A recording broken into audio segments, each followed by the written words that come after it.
PRovoke podcast is brought to you by PRovoke Media and produced by the international broadcast specialists Marketeers.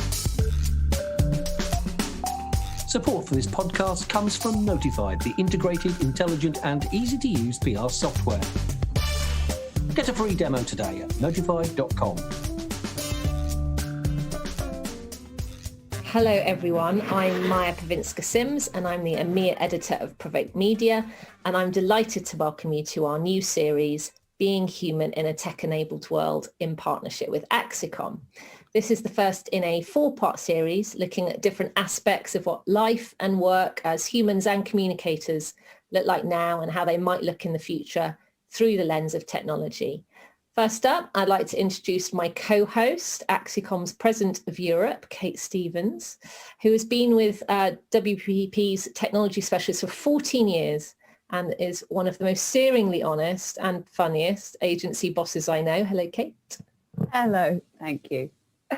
In our first episode, focusing on the workplace, Kate and I are joined by 3 wonderful guests for what promises to be a really stimulating, enlightening and relatable conversation. First up, we have Sasha Watson, the People Director of Moonpig, the personalised greeting cards, flowers and gifts business, which has clearly been bang at the intersection of technology and human touchpoints during the time we haven't been able to be together for celebrations. Welcome, Sasha. Hi there. Thank you for having me. Next, we have Helen Brown, Chief Operating Officer at WPP People Operations, who's been overseeing a huge task of the modernisation of the people practice across all of WPP's companies, including AxiCom, and defining the scope of how technology will support that transformation. Hi, Helen. Hello, great to see everyone. Thanks for having me here today. And finally, we have our token bloke, Ed Gemmell, the Global Head of Brand and Communications at market research, data and insights giant Kantar. Ed, welcome to the series. Thanks so much. Well, nice to be here. Thank you all for being here. So we'll dive straight into our first discussion point and the whole point of the series, really. As we all know, for years, futurologists and the tech industry have talked about this concept of the future workplace, the future of work, centering on virtual teams, cool collaboration spaces, no geographical boundaries, all sounded wonderful. Then without any process of evolution whatsoever, or at least a rapidly accelerated process, we were actually thrust into this future in the present overnight without any build-up, training, change management or planning. So my question to you all first is, what was the initial impact on the creative industries? And do you think there's something about PR and comms people which and agencies and businesses which meant we were always set up to be particularly good or particularly bad at responding to the new challenge? Kate, do you want to start up on that one? I mean, there's a lot of layers to that one, definitely. And I think, you know, the initial thrusting into this situation, I think everyone was reeling so much by the circumstances that were happening around us. We didn't really have a chance to panic about the fact that everyone was going to be working from home all of a sudden. But I do think that our industry in particular, it's quite an extrovert industry in comms and in marketing and those creative industries. And, you know, the initial sort of, dare I say it, excitement of what was happening, that sort of, gosh, isn't this strange, isn't this weird, and that reeling from that, as that wore off in that first lockdown, it became very, very isolating and lonely for people. And I think people struggled a little to get their mojo on, you know, regardless of the other factors that were impacting their day, just finding that daily inspiration from not having those interactions with people in the office that you usually have, I think hit people harder than you might have imagined would happen. Yeah, it was a really weird first few weeks, wasn't it? Sasha, what do you think about the initial impact from your memory? It wasn't even that long ago. It feels like a decade. Well, I remember Monday, 16th of March, when I was in the office, we had a board meeting and we were like, oh my goodness, we're going to go into lockdown, aren't we? And, you know, I felt a sense of like panic because there's no playbook. And because my role spans, you know, people as well as actually internal communications, you know, I just had to think in crisis mode and say, okay, there are no answers, so be calm and be decisive. Always with the caveat of there are no answers, so I think we should ... And that, I think, really helped. Even now, we're thinking about return to work. I have said there are no answers, but I think we'll be ready to be back in the office in September. And it just helped everyone calm down and breathe. So, yeah, I mean, I did panic internally, inside voice, went a bit crazy. And then I just said, right, we'll be working from home and we'll work it out. That's all anyone could do, wasn't it? Just say, we'll work out as we go along. Helen, what was your experience in, this huge role in the massive organisation at WPP? Yeah, I remember I was actually on holiday when I got a call saying that they needed someone to lead the COVID response across WPP, and we needed first of all to put all the chief people officers together to start discussing a plan. And I was sat in a small bedroom in a chalet trying on a call, and that really seems very strange now that I was on a phone. I wasn't actually looking at anyone, speaking with a couple of hundred people globally. We've desperately been trying to pull together phone numbers and get everyone together. And I just thought how quickly that changed, where there was, Sasha says, that initial kind of internal, oh my God, we'd seen it coming from China, obviously, over a number of weeks. So we had some idea what was about to hit, but you're never ready for that, and all the way through this, we've tried to stay 1 or 2 steps ahead, but you're always playing catch up. And just but how quickly that shifted. So that initial, we're having to use what now feels very old-fashioned technology to be able to communicate to everyone. And in a matter of days, 100,000 people around WPP were working remotely. And that's a huge testament to an enormous group of people, particularly in the technology team, who made that happen. But then how quickly and how easy it was to actually communicate en masse, doing global town halls using this technology. So that change, that technological change of how we communicate, that switch happened so quickly. It was phenomenal. And all of those hundreds of thousands of people are all creatives to a greater or lesser extent. Do you think there's something about the nature of the business that made it particularly challenging or easy? What was the response like from the individual firms within the group? I have been humbled actually by the response from everyone at WPP, from the most junior to the most senior people, of how they pulled together as a real global audience and came together to work together against the pandemic. I think there's something about the creativity that makes people very entrepreneurial, and because working with clients and you're having to kind of change and flex what you're creating, they seem to adapt, I thought, amazingly quickly and easily to the new normal. Amazing. And Ed, what was the initial impact where you are at Kantar on you and your teams? Yeah, I mean, as Helen was saying, we transitioned almost overnight to having an entire organization working from home. I New York just before the lockdown happened, and as it happens, I got sick with COVID while I was in New York. So I was at home for about a week before the lockdown happened, and so I'm kind of well into my second year now of working from home. I think initially in the PR industry, I mean, Kate, you'll know this, we're used to kind of working remotely, working with journalists in multiple time zones, working with PR teams in multiple time zones. And so initially, I don't think it had a big impact on us.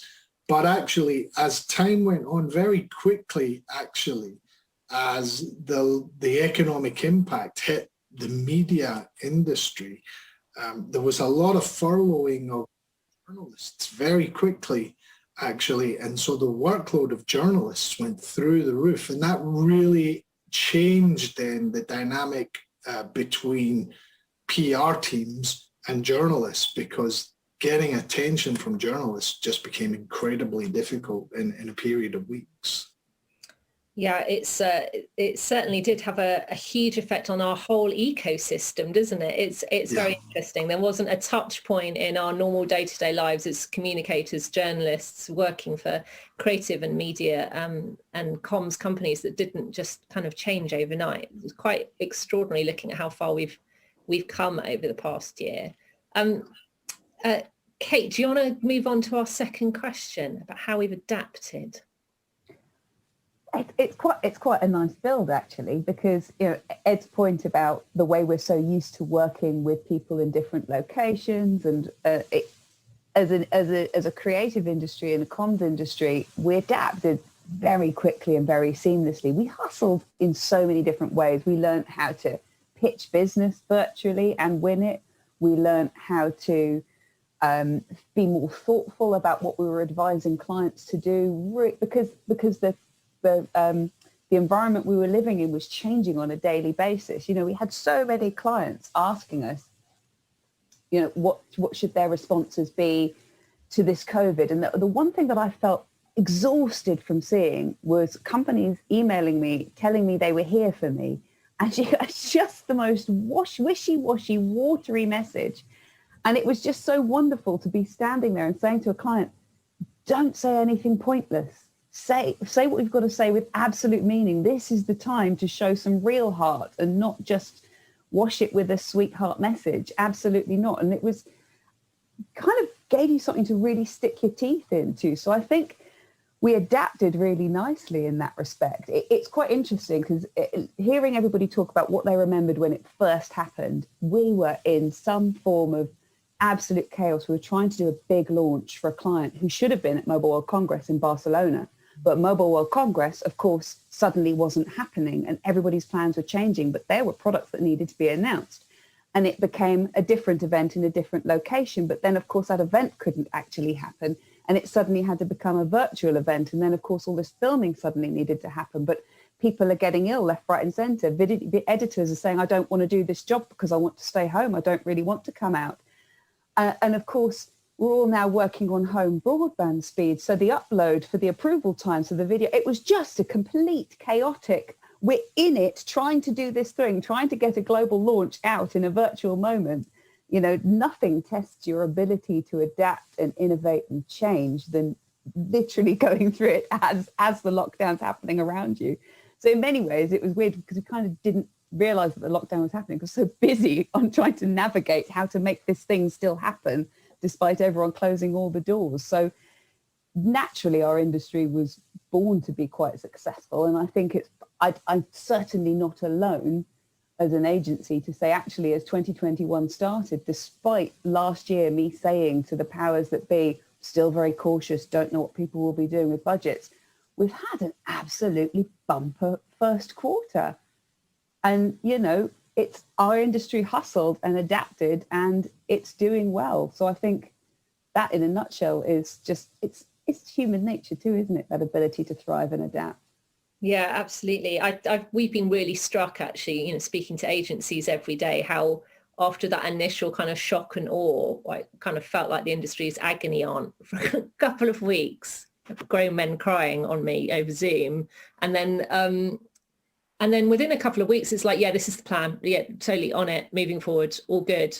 But it was really shocking. And then suddenly it's like, yep, absolutely. Resilience, adaptation, all the way through. Sasha, what was your experience at Moonpig? Because your business model has always been kind of internet first, right? So, but then you're, as I said at the beginning, this weird intersection where suddenly what you are doing is critical to the way we interact as human beings as well in lockdown. Yeah. I mean, it was a wonderful opportunity to really show our people our purpose, because there are so many people out there, hundreds of thousands of people that couldn't see or connect with their loved ones.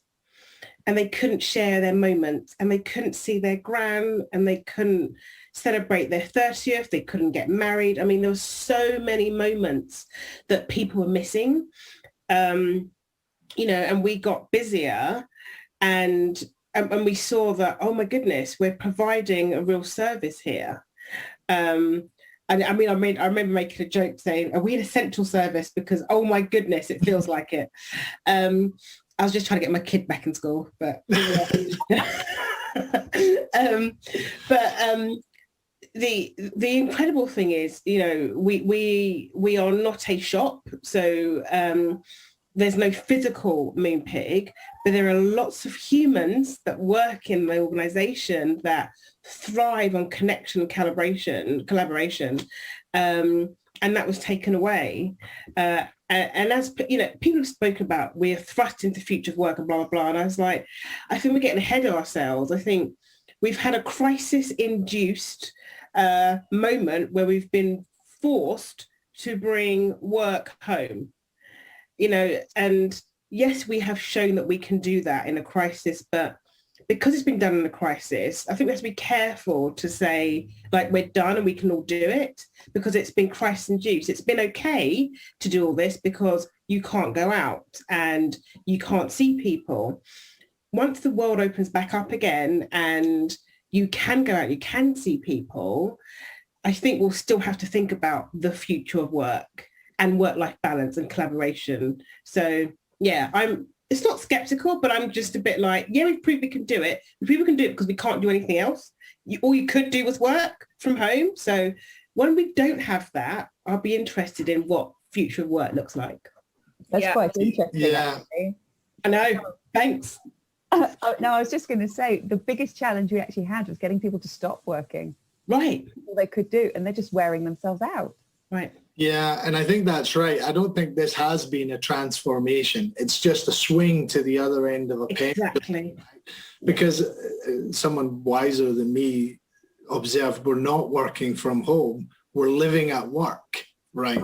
And because, I started out, thinking and trying to be quite disciplined about, how do I repurpose that commute time, right? I've got an hour in the morning and an hour in the evening.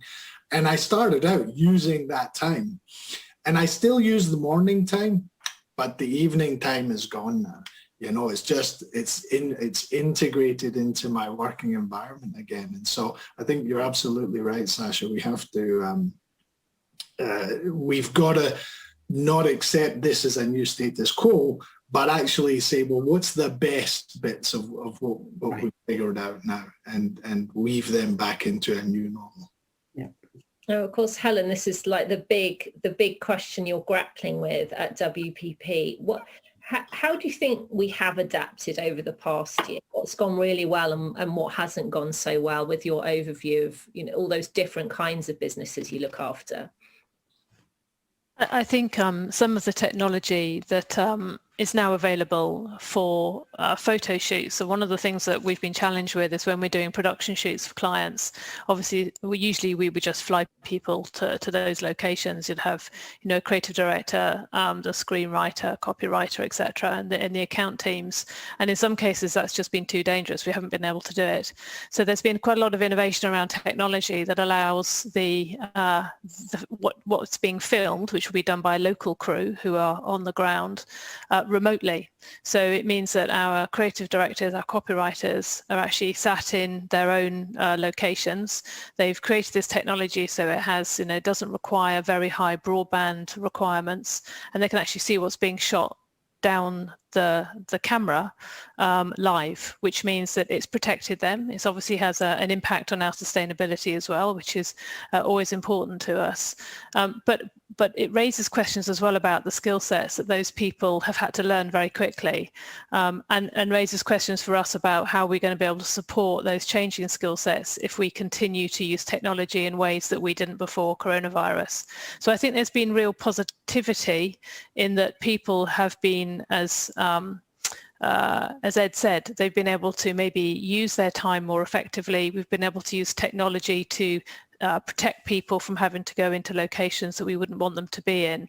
But there's obviously been a flip side to that as well, which is we are working longer hours. We're working very back to back. It's a very intense situation that we're in, and we're having to provide a guidance for employees and managers particularly on how to deal with that. We're used to a presenteeism environment where you're seen to be in the office, and that now we're having to flip that on its head and start to measure output rather than input. So there's a huge learning and skills piece that if we continue with this hybrid work model, we're going to have to invest more in.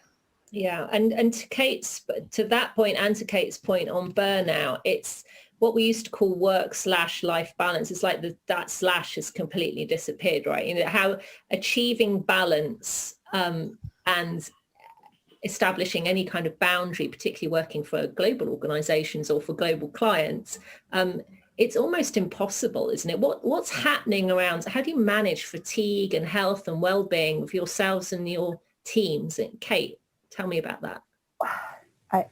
It's interesting, isn't it? Because there's two pieces here. One is the point that Sasha made about how we were thrust into this. So, you know, we're not really working from home. Well, we weren't. We were at home in a crisis trying to work, which is quite a different environment to be in. And, you know, the fatigue sat in for lots of reasons at that point.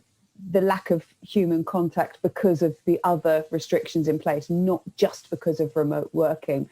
The back-to-backness of calls where, you know, to the presenteeism point, there was suddenly this perception that you couldn't possibly get through the day without having a meeting with all of your colleagues, which is absolutely bonkers as well. You know, fortunately for our business, we rolled out our intelligent working principles at the start of last year in the January. And it was all softy because my boss at the time was quite anxious that if we did something like a true flexible working policy, therefore everyone would immediately work from home. But of course, we're creatures of habit and that type of change doesn't happen. The point was to make it more accessible workplace and future-proof ourselves and have a nice offering to attract talent and all those other good reasons why you might do something like that. So we put that in place. So that was all there. And to Helen's point, it was all about making sure people thought more about that output versus that presenteeism. Are those things being met? That's how you can measure the success of this, with a view that we'd have that 6-month review. And we lent so heavily on those intelligent working principles at the start of this. Honestly, I think it really did set us up for success, because otherwise there would be such simple things that weren't being done to stop people constantly checking on each other, because that's another impact to well-being, is if you don't see somebody's working on something, you panic and you check in on it. You might check in on it in a very innocent, quick, instant message, but that person on the receiving end of that just feels chased and hustled because they haven't heard the tone of voice in it, because they're reading it in black and white. Mm-hmm. And that in turn causes, and suddenly you start to have a lot of people saying they're feeling very overwhelmed. So, you know, I always wear my heart on my sleeve. And I think the biggest thing we did for people, alongside all the other checks and balances and having the well-being programs in place that you'd normally have as a workplace, is to be really candid and honest and open about how I felt with absolutely everyone. So we took our weekly meeting that we used to have in the office on a Friday with Prosecco to the video call at the end of the week, but keeping up that same high energy, keeping up the same anecdotal approach and saying, I don't know about the rest of you, but this week's dragged on a bit, hasn't it? And I think that blunt honesty that I'm struggling too actually oddly had this impact of, I don't feel quite so alone in this right now. And, you know, since then we've evolved. Don't book back-to-back meetings. Block out time in your diary that people aren't allowed to book meetings into. It is yours to own, and you have to own it. Because some people will say to you, that's not going to work for me. Well, actually it does. You've got to put your own boundaries in place, and you've got to stand by them. And it's, you know, the biggest learning we did have from the intelligent working principles is making sure that we give people the confidence to act on that, and the confidence to structure their day in the way that's going to work for them and their workload the best. So that, I think, has been a big learning of this, and giving people that confidence to do that, to push back, to say that time doesn't work for me. Sorry, I can't do that 9 p.m. call, actually, in the middle of something like my evening. And I think that talks, Kate, that talks to something Sasha said as well, which is about, you know, Sasha referred to the culture of her company, right? And I think that those working principles really they're a part of that culture. But right now, you know, we're on the cusp of a real culture crisis, I think, with organizations, because so much of a culture in a company kind of comes through in the building that you work in, right? It comes through in how you see people interacting with each other, how people make decisions, you know, a lot of the soft skills of how people engage. And in the absence of all of that, the really true elements of a company culture, the way they look after their people, all of that has to come to fruition and be real, right? That sense of actually caring for, you know, for your colleagues and really living up to notionally what normally just lives on a slide somewhere. I think that caring is so key. And I you know, I know I've talked about this before with you, Maja. You know, when lockdown first happened, we as a business were already grieving because my predecessor had passed away quite suddenly from a heart attack.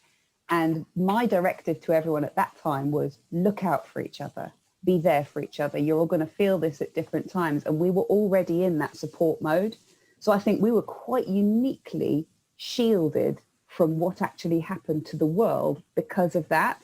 And that being there for each other was absolutely critical to emotionally support each other, to hear each other, to recognize when somebody's not quite feeling it. You know, mental health has never been more under the microscope than it has this past year. And it's interesting because, you know, as Sasha said, we're thrust into this. What's that going to look like in the future? Because it's going to be less acceptable if you're in the office to say, I don't feel like turning up to that meeting right now. You know, you're not going to get away with that in the same way. But this is unprecedented. And I hate to have used that word, but I just did. There you go. It's now been recorded. Brilliant. But it is because we're not set up for success. The setup I've got right now is a chest of drawers in front of me because every other backdrop that I have in this house right now available to me is chaos. My children have been locked out. The door is shut tight, so they can't. This is not a working environment. Nobody should work like this. This is, I mean, I'm important, darn it. Surely I should have a good setup, but no, I don't. It's absolute chaos. So this is quite unique and not really representative of what we're going to walk into. Sasha, what's your take on how you look after people when everyone's in a really weird, unfamiliar working environment? Yeah, well, it's been actually incredible. So some of this might be because I'm in a unique position as a HR leader that I started my life in the communications world. So I know that the power of communication, you know, it can make or break an organization. So a lot of the strategy I put in place very, very quickly was around that. And we are very unique in the sense of we were continuing to hire for this period. There are many people that are working at Moonpig for almost a year that have never been to the office, have never met anyone they've worked with, and are still here, thank goodness. But I think some of that's because me, the people team, we work really, really hard to try our best to keep it alive. So we, you know, I don't know, onboarding and day one has always been in the office Monday 9 to 11. It still remains. And we just moved it all offline. And, you know, we partnered with IT and other teams, and line managers have been incredible just to keep it going. And we put many programs in place, some completely bonkers and some not so. So last week, Wednesday evening, we had drag makeup lessons, which were amazing. I had no idea the effort it takes to make new eyebrows. Totally new podcast, but unbelievable. But you know what we've tried to do is dig deep in our inclusion programs, our wellbeing programs, our communications, bringing our strategy to life. And it really has worked. We still have a highly engaged workforce, and by design, but I know it's possible because I've seen it. It's just now going the other way. How do you keep that magic that's been fully remote into an office where some people will be in and some people will be out? It's it's been fascinating, but I think leaning into communications and really respecting the magic it brings has been really critical. It's a real, I think there's a real challenge on the horizon for people like Sasha and Helen, because there's a real shift in the percentage of people showing depression symptoms across the UK. Kantar has done the research, and there's been about a 15% increase in the amount of adults showing depression symptoms, and those with mild symptoms are kind of moving into the next category, and on and on. And so I think there's a real task at hand, and when we come out of this, just to make sure that the workforce, that our teammates are actually finding a way back to normal. At Kantar, we had this amazing program called We Are Here, and we recognized early on that lots of people needed support, and there is sadly still a stigma associated to it. And so some very senior people in the organization came out and talked about their mental well-being issues, and it created a whole conversation. We use Workplace by Facebook as effectively our intranet, one of our intranet tools, and the conversation and the support infrastructure that popped up in that environment when you had very senior people saying it's okay to not be okay was really, really interesting. Helen, this whole piece around health and well-being and mental health is part of your remit, with a huge cohort to consider the implications of the pandemic. What's your approach being? I mean, how do you look after that many people and make sure they're okay? First thing we did was extend the EAP program into many more markets globally, the Employee Assistance Program, and that gave employees access to mental health support 24/7. And we pushed that in every town hall that Mark Reed was on, every communication out to the chief people officers and to the CEOs to really get that out to employees, so they knew it was there, they knew that support was there. It was a free service that they could contact at any time, and the benefits team did an amazing job actually getting that out into so many more countries so quickly.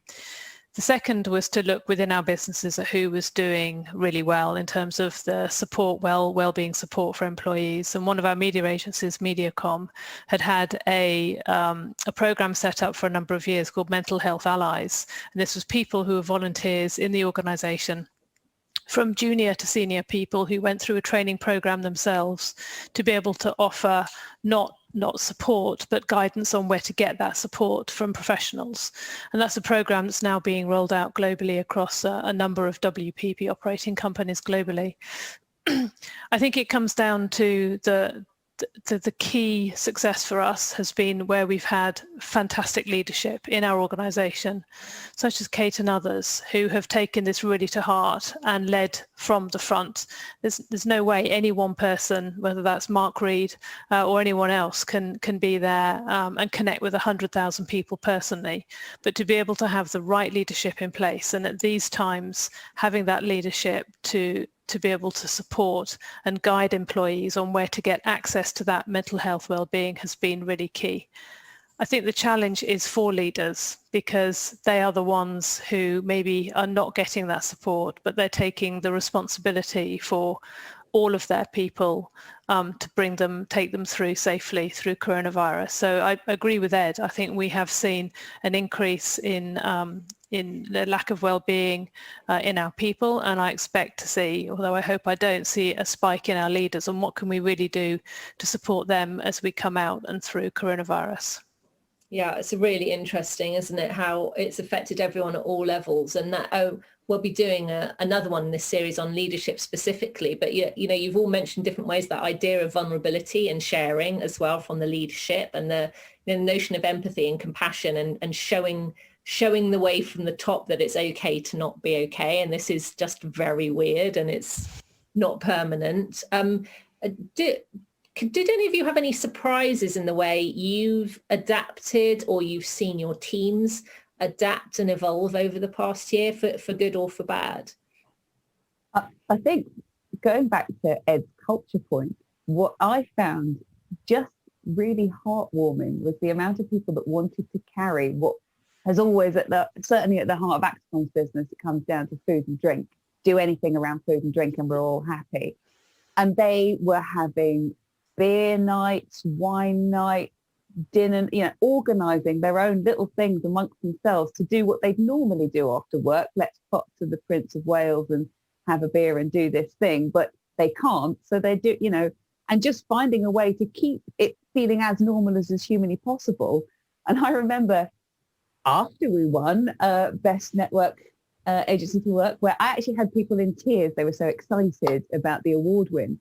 But they also were then calling me into their drinks calls. And of course, I'm stone cold sober, so I'm still trying to catch up on the day. And this is 9 o'clock at night and they've been on it since 6.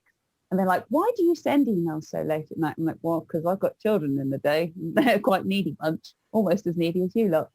But that for me was the really nice little way to adapt and pick up that thing and try and keep that culture going. Because as Ed said, culture is so important to give that sense of belonging. And my replacement, I've replaced myself, but our UK managing director started during this lockdown. And, she said the biggest thing she felt she missed out on is not being able to walk into an office full of that buzz where you get a real sense of who somebody is. And she cannot wait to get people together. And in fact, interestingly, whilst we will never be full-time in the office like we used to be, the biggest thing that I'm hearing from people is cannot wait till we can all have lunch, have a beer, be out together. And it's less about the work bit, it's about that fun, that socializing bit, that getting to know people, those incidental moments, that sort of serendipitous idea that happened because you happened to have that conversation with that person that you don't usually work with on a day-to-day basis, and it just inspired something in you. And people are hanging on to that and actively trying to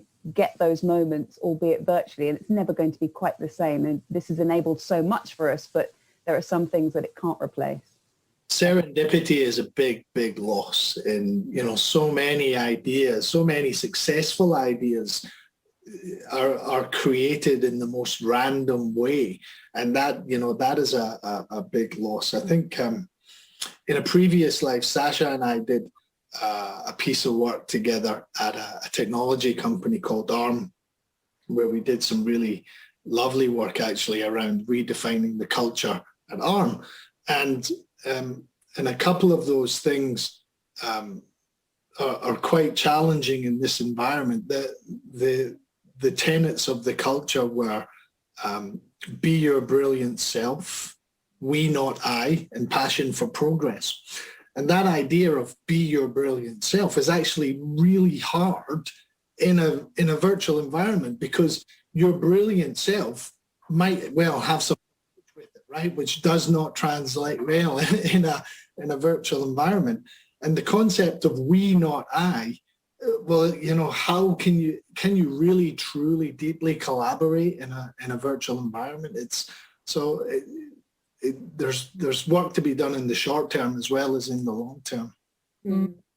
I think one of the biggest surprises I've had personally as a 98% extrovert was actually how much I appreciate being alone to get work done, and how I'm going to try and keep that thinking time where that's not, in the evening when children are in bed, but in the work day. And I was like, oh, this is what introverts do. They have quiet and get re-energized. I get it now. And that's been a real shock for me, because I thrive on human connection. But it's really hard to get work done when you're connecting with humans. And then another shock was actually last summer popping into the office. And when you visit the Moonpig office, and please all of you do one day, there's such a buzz. And I went in and I felt like I was in mourning. I was walking through the streets of Farringdon, and it was like, you know, the zombie apocalypse. I thought someone in a minute's going to jump out and get me because this is really too quiet. And I found that shocking. And I was thinking on the way home, actually, what is the office for? If it's not a great place to sit and focus, it's not. It's not a great place to get work done. It's great for most meetings, but actually, it's that human connection. And I think that's the thing I'm taking from this is how do we use the office space to collaborate, communicate, and then how do we scope space whilst we're at home to think and reflect and try and marry those two to find some work-life balance. And you know, I really don't know the answer, but those are kind of my reflects around things that shocked me. Yeah, I really, maybe as I'm getting old, actually, it's been a bit more introvert. It's probably age. Nonsense. Helen, what about you? Did you have any surprises that have kind of informed how you've evolved things over the past year? I think privately, speaking just my own experience for a minute, if I can, it's taught me the importance of that connection with the team. You take it for granted when you're sat opposite them. We have open plans. I don't have a fancy office like Kate, and we're open plans. So I'm sat opposite my team, and you kind of just take it for granted. You're chatting, and you go off for lunch together or whatever. You have an idea, you hear what someone else is talking about, you can discuss it with them. So having to force that, and we have a called a Team-tastic meeting every day, and it's just a stand-up meeting. It's 15 minutes Tuesday through Thursday, and a bit longer Monday, Friday to plan for the week. But just taking that time together, and it felt so forced at the beginning, and now it's just become so natural but so important that we have that connection with each other every single day. For myself, I think Ed made a comment about using the time he had when he used to commute. He used to take me an hour and a half to commute to WPP HQ every day, and now I take my wonderful dog Charlie Brown walking in the morning, and that's my quiet time. Sasha is it is a bit crazy back to back during the day, and obviously when you're global, the mornings are Asia, then you've got Europe, and then you've got America comes online about 1 o'clock in the afternoon, and that's it. My day is screwed then. And but that time in the morning just to go and walk the dog, I'm very lucky. I live in the countryside, and to be outside and see the changing seasons and listen to the birds and just kind of forget for a moment that we are locked up and locked down. That's something I hope I can continue with when all this is over, because it's been a joy finding that. Yeah, I think for everyone, there's been the things that you didn't realize you would miss quite so much, and the things that you are going to try and hang on to. Actually, there are silver linings here, aren't there? What's better now, if anything? I drink a lot less coffee than I used to drink. A lot less coffee than I used to drink, and I'm very lucky. My working environment is, I've got a little bit of space separate from my house, where I can disappear and kind of show up every now and then. That's a thing. Actually, it's really interesting when we talk about the folks who say the office is dead. Clearly, the folks who say the office is dead are middle-aged people who are doing quite well, thank you very much. Because I've got, and there are folks in my team who live in studio apartments who still live at home with their parents. And, Kate, you talked about your working environment there. I've got people in my team who literally went to IKEA, bought a desk, and built a table in their bedroom. And now between their work time and their downtime, they're spending, I don't know, 90% of their waking hours in their bedroom. It's an incredibly unhealthy environment. I've realized how lucky I am. That's for sure in the environment that I'm in, and actually gotten a lot more. Hopefully, I was somewhat anyway, but become a lot more empathetic to my colleagues and my wife, my children, because there's so much stress in so many other aspects of life that actually de-escalating stress and work has been, a much welcomed upside. I think that's going back to Helen's point about that commute time and how do you repurpose it. That was my surprise, was missing the commute, because I was never a fan of the commute. It got in the way of me being on time to pick up the kids or any of those other nice life touch points. But when you didn't have it, and of course the unusual environment we found ourselves in whilst also being trapped with our own children, never advisable. We're saying trapped? We are saying trapped, aren't we? Currently saying trapped. School goes back on Monday, but totally different vibe from Monday. But you don't have that switch off time when you're at home, whether it's with your housemates, whether it's with your family and kids or your spouse or your partner. You come off a difficult business meeting and you're thrust into the questions of the life around you, and there's no transition, no ability to get your brain into the different gear it needs to be in. And that has led to some very abrasive moments. I'm definitely not alone in saying we've had very difficult times in this household as a result of not being able to have that moment to switch and to change and to get your mind into a different mindset. And that is when I realized the absolute value of that commute. And, it's difficult. Got into a nice flow when schools were back of being able to find different switch off, switch on moments to make sure that those catastrophes didn't happen again. But, the world, as I look at it going forward, I've always been very social. I refuse the office. I like to sit with people. That for me has been the way that keeps me going. And there have been times during this that I felt very flat and difficult, and it's hard to be motivated. It's hard to be an agency leader because you're the one that has to motivate yourself, right? And if you're feeling that you don't have motivation because you're feeling so flat because you're worn out from juggling all the other stuff you have to juggle, that there's nobody around you to inspire you, that's not a great position to be in. So, the future as I see it is having those moments when I can inspire, but like Sasha, the re-energizing point of being able to sit and focus and not be constantly interrupted by somebody coming to your desk and saying, can I just have 5 minutes, that turns into 45 minutes, and before you know it, your whole day's gone and you never got any work done.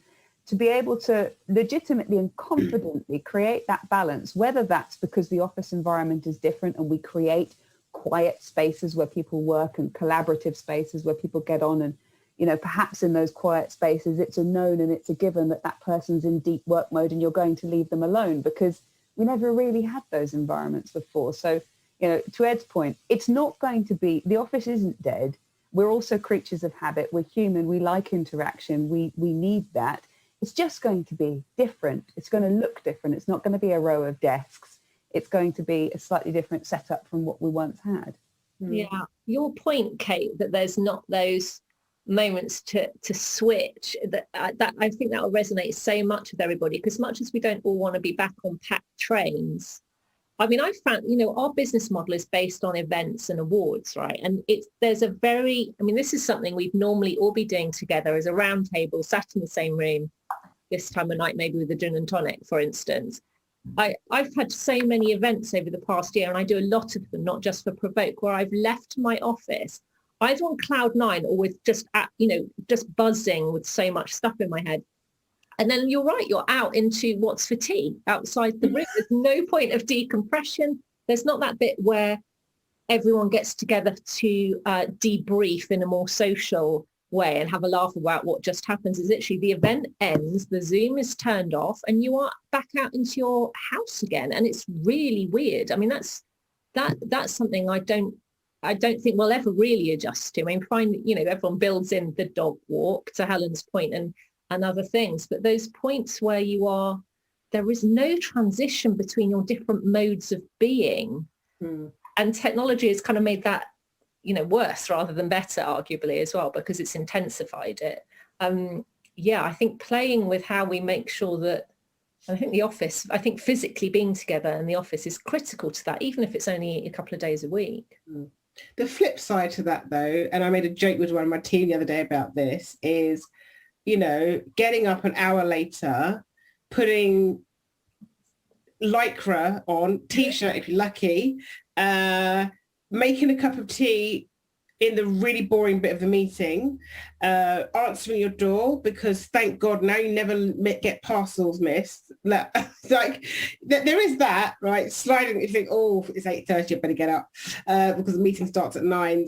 So I do think, yeah, it is hard to switch off, but I absolutely have enjoyed some of the moments where between, getting breakfast and school ready, I've got 15 minutes and I can start work, and it's not a train, a walk, a long prep queue, and. So I think that there's other sides to not having that switch mode.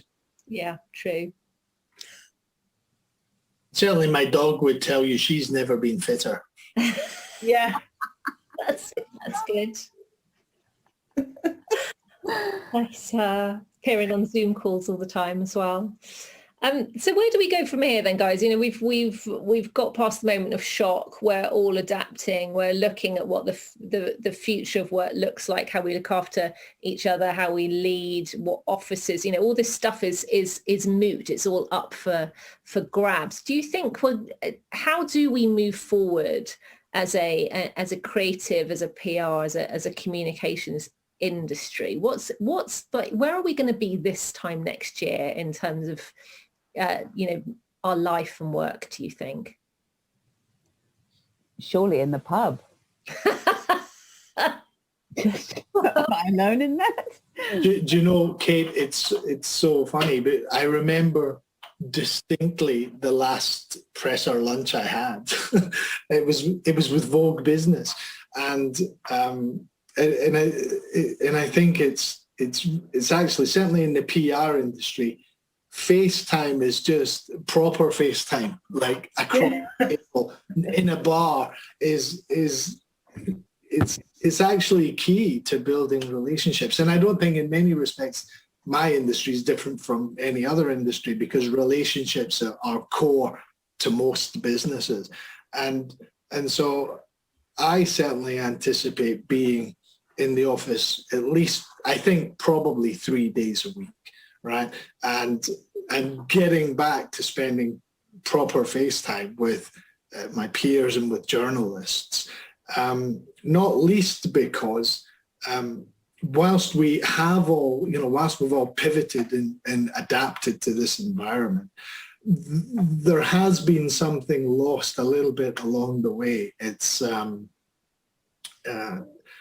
life is just a little bit more transactional. The pressure, the workload on folks is so high right now because, unfortunately, a lot of our colleagues will have been furloughed.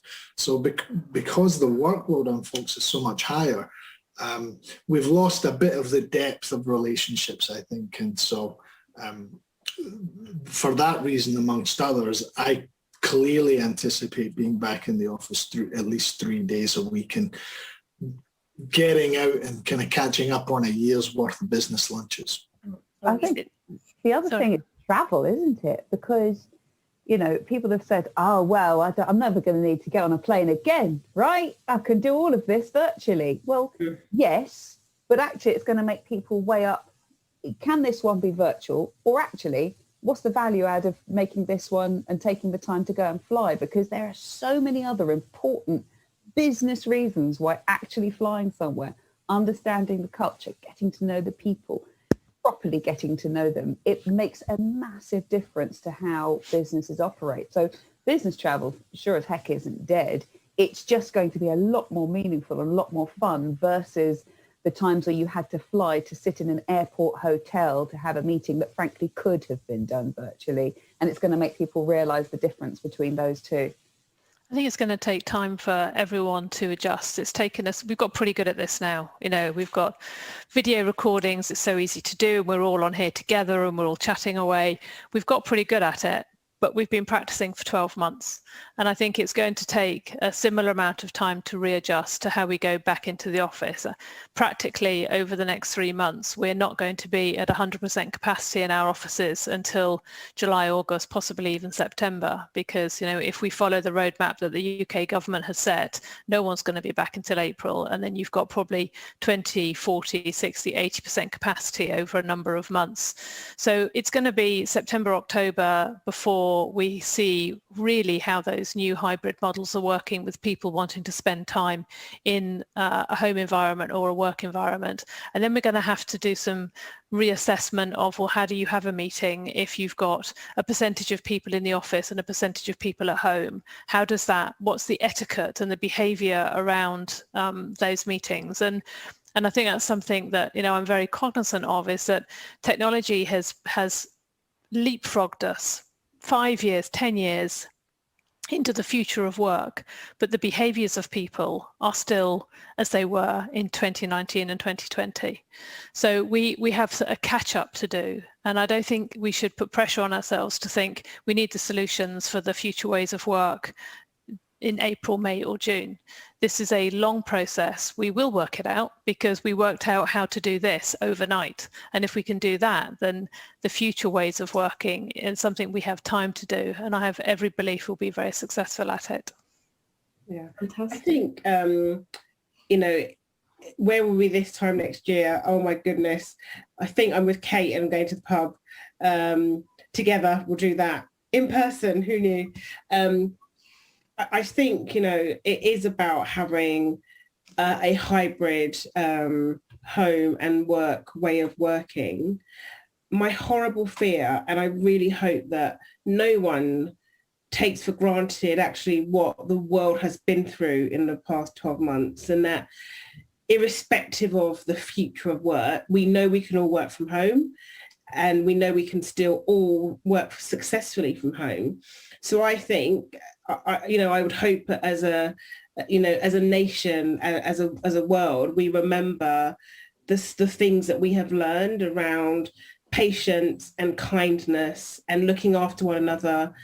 And oh my God, you can now blow your birthday candles out without infecting everyone, and so I hope where we are next year is, a kinder, more accepting, more patient, human race who will just work the rest out. I really hope you're right, Sasha. On that note, let's get a date in the diary for the pub in a year's time. And we'll see if we were right.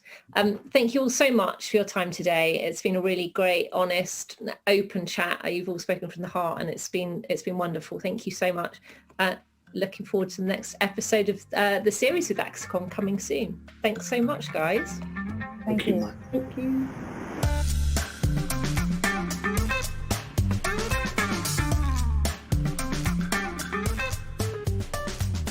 You have been listening to the PRovoke podcast, brought to you by PRovoke Media and produced by the international broadcast specialists Marketeers. Support for this podcast comes from Notified, the integrated, intelligent and easy-to-use PR software. Get a free demo today at notified.com.